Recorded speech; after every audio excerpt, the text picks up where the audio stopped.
Tu as parlé beaucoup de pression. Toi, quelle est ta perception par rapport à ça? Quelles sont les thématiques que tu travailles le plus en général? Franchement, la majorité des personnes qui viennent me voir, c'est j'ai du mal à gérer mon stress ou mes émotions. Quand on parle d'émotions, est-ce que c'est la colère? Est-ce que c'est la tristesse? Est-ce que ça va être une question plus de confiance en soi ou d'estime de soi? Ou est-ce que c'est vraiment une question de gestion du stress pur? C'est-à-dire, quelles vont être les pensées que je vais avoir? Ou fait, physiquement, qu'est-ce que je ressens?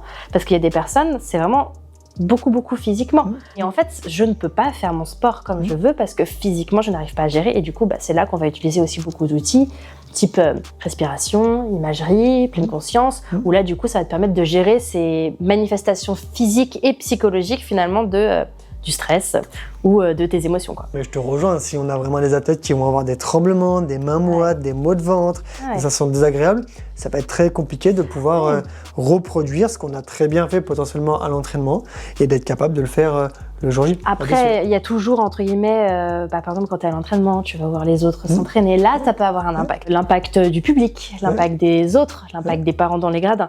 Donc, il y a quand même ça qui peut influencer. Mais moi, il y a un truc que j'aime bien dire, c'est tout bête, hein, mais nous, on est au centre de notre monde.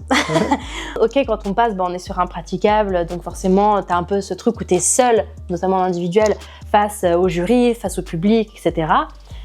Mais en réalité, toi, quand tu regardes une compétition, est-ce que tu regardes tout le monde passer?